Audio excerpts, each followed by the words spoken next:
Olá pessoal, nesse vídeo vou falar mais uma parte desse livro aqui do Giuseppe Barbaglio, São Paulo, o Homem do Evangelho.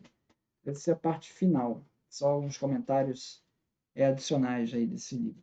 Então, na página 362, ele fala de Justino. Justino, que viveu aí por volta de 165, né, morreu em 165 aproximadamente. Ele diz assim, ele identifica o que ele chama as memórias dos apóstolos. Então, o Justino não faz referência aos evangelhos. Ele fala textos dos apóstolos que ele chama memória dos apóstolos, apomneumata, que é transmitidas pelos escritos dos evangelhos. E também faz referência aos escritos dos profetas, com as escrituras sagradas lidas pelos fiéis durante as suas assembleias eclesiais, a Apologia 167. Então ele está colocando esses textos dos apóstolos tão sagrados quanto os textos da leitura dos profetas. Está botando no mesmo nível. As epístolas de Paulo não são computadas por Justino, ele não faz referência a elas. Talvez por uma reação ao Marcião, que o Marcião ele se baseava nos textos das cartas paulinas e, para não reforçar a tese marcionita, ele preferiu evitar. É, no entanto, no entanto em diálogo com Trífon, Justino mais de uma vez alude às passagens paulinas. Ele fala no capítulo 23, ele fala da fé que justifica Abraão, e interpreta a circuncisão do patriarca como simples sinal da justificação. Isso acompanha de perto a Epístola aos Romanos, capítulo 4, versículo 5, e Gálatas 3, 6. Então, ele, apesar de não se referir textualmente a Paulo, ele remete a conceitos ali das teses paulinas. Outro ponto é a antítese entre a circuncisão carnal e espiritual.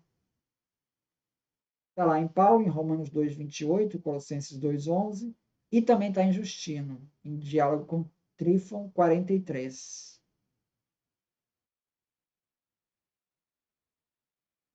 Além do mais, Justino, interpretando a afirmação de Deuteronômio, segundo o qual a maldição divina fere os crucificados, frisa que nenhuma maldição se abateu sobre o Messias de Deus, pelo que ele salva todos aqueles que cometeram atos dignos da maldição.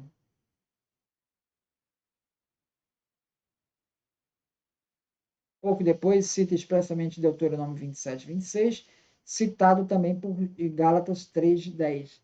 Então, essa história do Deuteronômio 27, 26, né, que amaldiçoado todo aquele que for levantado no madeiro, né, e que aí o Trífon está usando para dizer, ó, Jesus aí está amaldiçoado, né? A resposta que o Justino vai dar é muito parecida com a resposta que Paulo deu em Gálatas 3:10. Então, é mais um elemento que mostra que Justino, apesar de não fazer referência direta a Paulo, ele está usando de conceitos. Né? O amaldiçoado está no madeiro, está lá no Deuteronômio 21, 23. Isso, a resposta está lá no Gálatas capítulo 3, e que vai ser a mesma que o diálogo com Trífon 94 do Justino vai dar. Aí Barbário conclui assim: são evidentes as analogias temáticas com a epístola de Paulo aos Gálatas.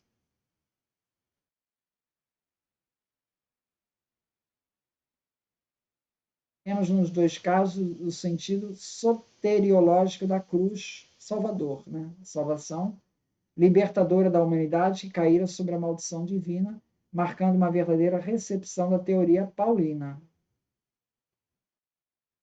Mas, ao mesmo tempo, com a afirmação da fé que justifica Abraão, este é também o único teologumenon paulino presente em Justino.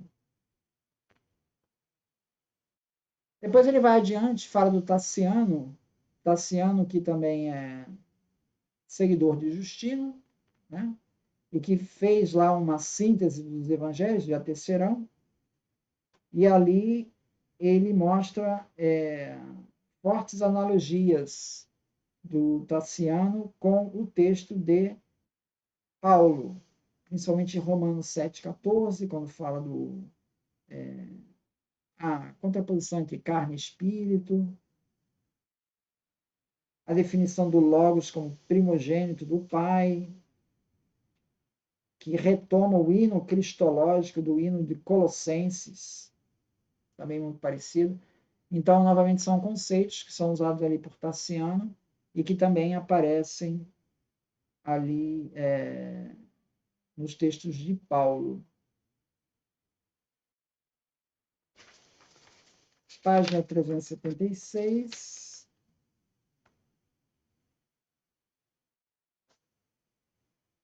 Ele vai falar que na Epístola de São Tiago, né, capítulo 2,20, ele discute ali a questão de Abraão, que não foi justificado pelas obras quando ofereceu sobre o altar o seu filho Isaque. Deus mandou para que Abraão pegasse seu filho Isaque e colocasse no altar para matar. E Abraão foi fazer exatamente isso. No momento que ele foi matar, o anjo segurou a mão do Abraão e não fez o concluir. Quer dizer, o Abraão foi justificado pela sua fé. Então, Abraão teve a fé em Deus e lhe foi contado como justiça.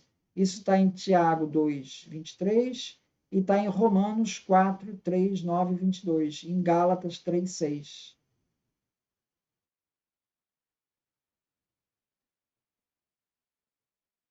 Então, isso é uma passagem que é usada para mostrar que a salvação pela fé ela vai estar tanto no texto do Tiago quanto nos textos da Carta Paulina.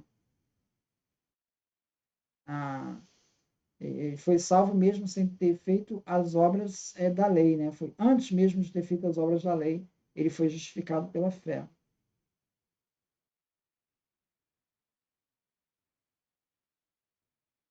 É até possível, não sem alguma razão, afirmar que o sinergismo fé e obras da lei de Tiago corresponde, em última análise, ao que Paulo afirma em Gálatas 5,6. Pois em Cristo Jesus não vale a circuncisão nem a incircuncisão, mas a fé que opera pela caridade. Então ele está mostrando que não há essa contraposição entre fé e obras entre Paulo e Tiago. Né? Essa salvação pela fé vai estar nos dois textos. Isso é o Barbaglio falando aqui. Né?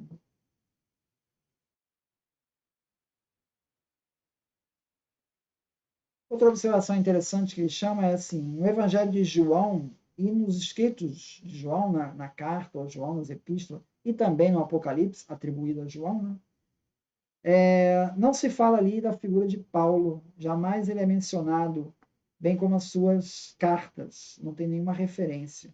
João e Paulo são duas vozes teológicas principais do Novo Testamento que correm por trilhos paralelos, sem jamais se encontrarem. Não se pode negar algumas convergências, mas é de se excluir qualquer dependência. Parece que um não lê o outro, um não está sabendo do outro.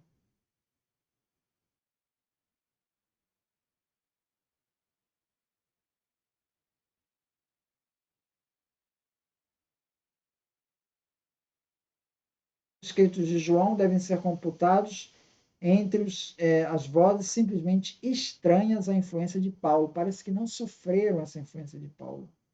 E esta constatação para o Apocalipse, ambientado em Éfeso, centro de constante presença da tradição paulina, desperta surpresa, mas continua uma pergunta sem resposta satisfatória. Por quê? Não dá uma resposta. Isso dá na página 379. Outra questão são as obras de Papias, né, e Hegesipo. Né? Papias também não menciona Paulo. Lembrando que Paulo está ali nos anos 50 e 60. Tá? Ele não se menciona Paulo. E Hegesipo também não.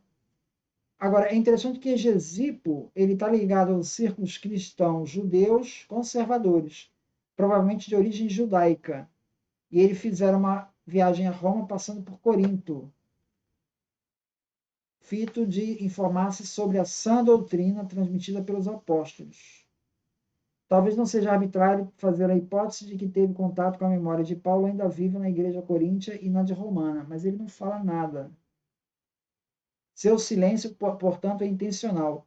Mas, mais precisamente, por que ele não falou nada de Paulo?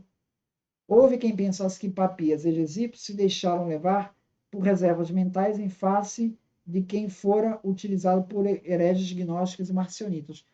Pelo fato de Marcião ter usado muito Paulo, então Papias e Gesipo vão procurar evitar falar neles.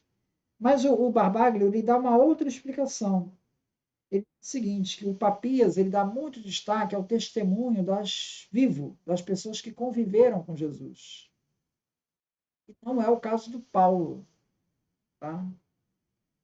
Paulo, portanto, tinha sido excluído de sua ótica tão restrita. Eis o testemunho de Eusébio de Cesareia. Papias, porém, no proêmio de sua obra, não se apresenta como alguém que teria ouvido e visto os santos apóstolos, mas afirma ter recebido os rudimentos da fé de outros que os tinha conhecido. Assim, Papias, não hesito em acrescentar aquilo que aprendi bem dos presbíteros e conservei na memória, com o fim de fortificar a sua verdade. Não foi do meu agrado, como fazem muitos, ficar ouvindo tagarelas facundos, mas os mestres de verdade. Não fui à procura de gente que lembra de preceitos, mas propriamente dos preceitos impostos pelo Senhor à nossa fé e provenientes da própria verdade. Então, ele preferia o testemunho da palavra viva e duradoura. Talvez por isso ele não tenha mencionado Paulo. Tá? E para terminar aqui, na página 448, vai falar desse aspecto interessante do Paulo, que o Paulo ele é uma personagem que ele é mencionado bastante por um gnóstico, ou alguém ligado aos gnósticos, né? Que é o Marcião, que cita muitas cartas paulinas, toma elas como sagrada escritura, e, ao mesmo tempo, pela ortodoxia. Quer dizer, o Paulo é um personagem bastante interessante. Né? Ele é um personagem que é considerado tanto por aqueles que assim vão ser denominados de hereges no futuro, né? Os gnósticos, quanto pela ortodoxia. Então, é sinal de que Paulo não inventou essas coisas, né? Porque ele tanto é usado por uns como por outros. Né? Por parte da ortodoxia, o Barbaglio chama a atenção do Irineu de Lyon. Quem fez esse resgate da obra de Paulo foi o Irineu de Lyon.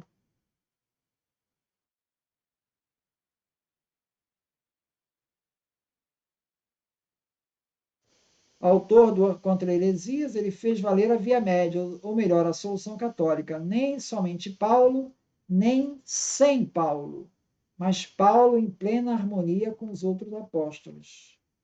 Foi isso que trouxe porque somente Paulo era lá o Marcião, né? Sem Paulo eram os cristãos judeus.